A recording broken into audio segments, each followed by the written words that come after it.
Lesson to take from last night. Look, why did the Democrats do better than expected? Because for 2 years, they've governed as liberals. They've governed as whacked-out lefty nut jobs. And you know what that did? That excited their base. That excited a bunch of young voters that came out in massive numbers, because when you actually stand for something, your base gets excited. There's a lesson for Republicans to learn, which is when we have a majority next year, we damn well better act like it and use it. Now, look, I'm not saying that I'm deriving joy from the misfortune of someone like Ted Cruz, but yeah, no, that's exactly what I'm saying. Here, Ted Cruz is engaging in arguably the least self-aware postmortem after Republicans failed to conjure up anything close to the promised red wave that they'd spent the last few weeks filleting themselves over. So let's jump into a little bit of what Ted is saying here. Now, he starts off by saying that Democrats won only because they governed as liberals, as whacked-out left-wing nut jobs. Now, first of all, I think the point that Cruz is trying to convey here, underneath the oozing partisan hackery, is that when you govern in a way that helps people, people will reward you. That concept might be unfamiliar to Republicans because they don't actually have any policies, and so there's nothing for the voters to reward. Republicans run on nothing but fear porn, and while it works pretty effectively in terms of scaring the shit out of people, those people aren't actually better off by keeping those Republicans in office. There aren't any noticeable benefits because Republicans don't offer any noticeable benefits. They just scream about pronouns and fake litter boxes and classrooms and fentanyl and Halloween candy.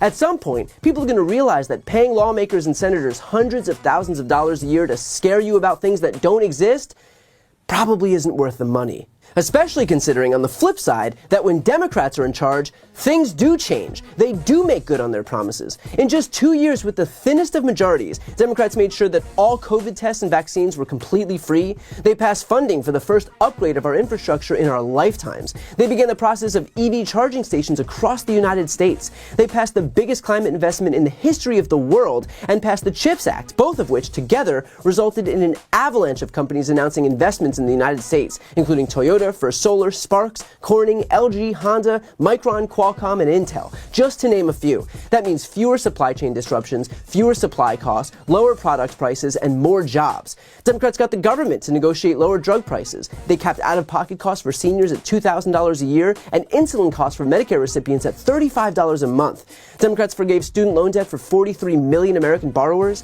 Democrats got the first gun safety bill passed in 3 decades that'll keep guns out of the hands of domestic abusers, fund red flag laws in the states, and expand background checks for those between 18 and 20 years old. Democrats pardoned federal marijuana convictions and started the process of removing cannabis as a Schedule I drug. Those are all tangible benefits for Americans. All of those things help us. All of those things are popular. They were what Democrats ran on. And without a single vote to spare, they got those things done. That's why people voted for Democrats, because those elected officials actually showed that keeping them in power was worth it. And granted, Ted Cruz pretends that Biden and the Democrats were pandering to the far left. Of that list of legislative wins that I just ran through, which of those are far left? Which of those are meant to coddle the communist forces of the Democratic Party? We're talking about making healthcare affordable for seniors. Is that for leftists? We're talking about investing in renewable energy and bringing in hundreds of thousands of new jobs and investments into this country. Is that for the leftists? We're talking about upgrading our nation's crumbling infrastructure. Is that for leftists? These people like to rail against the far left, and yet when they're asked to cite any specific examples of Democratic policies that pander to the extreme of our party, they can't.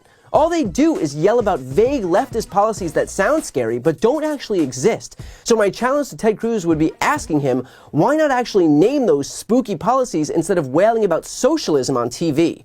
But here's the best part. Cruz says this. When you actually stand for something, your base gets excited. That when you actually stand for something, your base gets excited. And I'm not sure if Ted Cruz did this by accident or on purpose, but what he's effectively saying is that Republicans don't actually stand for anything. And he's half right, so long as you don't count tax cuts for millionaires and billionaires, because they certainly stand for those. But otherwise, the Republican Party doesn't actually stand for anything. They claim to be the party of family values, and yet they've lined up behind Donald Trump, a guy who's paid God knows how much money for hush money payouts for affairs. Is that family values? They claim to be the party of fiscal responsibility, and yet the last time that Republicans controlled the government, during the Trump era, they added $7.8 trillion to the debt and passed a tax cut that dried up all federal revenues when we needed them most during the pandemic. Is that fiscally responsible? They claim to be pro-military and yet refuse to vote for the PACT Act, which would give health care to sick American veterans because they were salty that Joe Manchin allowed the Democrats to pass the Inflation Reduction Act. Is that pro-military? They've claimed to be pro-police and yet did nothing as the Capitol Police were being assaulted by the mob who was attacking the Capitol on January 6th. Is that pro-police? They claim to be pro-states' rights, and yet they all signed on to the Texas lawsuit seeking to overturn the election results in 4 other states because they weren't happy with the outcome back in 2020. Is that pro-states' rights? So when Ted Cruz says that the Republican Party stands for nothing, this is one of those moments where he's actually being pretty honest. Of course, the irony here is that Ted Cruz is among the biggest offenders. He helped validate the events of January 6th by objecting to the election results, even though they were perfectly fair.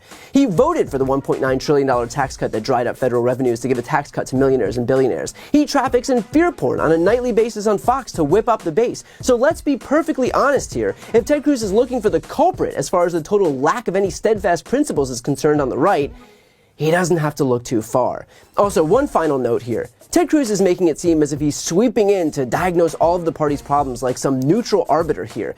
The guy was on the front lines, showing up on TV, campaigning for candidates during this entire midterm process. Here he is just a few days before the election. Listen, I am very, very optimistic. I think on election day, we're not just going to see a red wave. We're going to see a red tsunami. I believe Republicans are going to retake both the House and Senate. I think in the House, we're going to see big, big majorities, 30, 40, 50 seats. I think the order of magnitude of 2010. In the Senate, I think we're likely to end up at 53 or 54 Republicans. I think the most likely pickup in the country is Adam Laxalt in Nevada. I think he's going to make a terrific new senator. I think Herschel Walker is going to win in Georgia. I'm in the middle right now of a nationwide 17-state month-long bus tour. So I've been campaigning with these guys all over the country. I was with Herschel in Georgia last week. I was with Adam a couple of weeks before that. I was with J.D. Vance last week. I think J.D.'s going to win. I think Dr. Oz is going to win in Pennsylvania. I think we're going to have some big, big victories. And I also think Arizona, Blake Masters, and New Hampshire, General Bolduc, both have a real shot at winning those races. And I think we have a puncher's chance in Colorado and in Washington State as well. So, I think this is going to be a big, big historic election. In other words, he was the Republican Party's campaign. So I get that he wants to showcase himself now as the guy with all the answers, but if you're looking for what failed on the campaign trail for Republicans, it was quite literally Ted Cruz.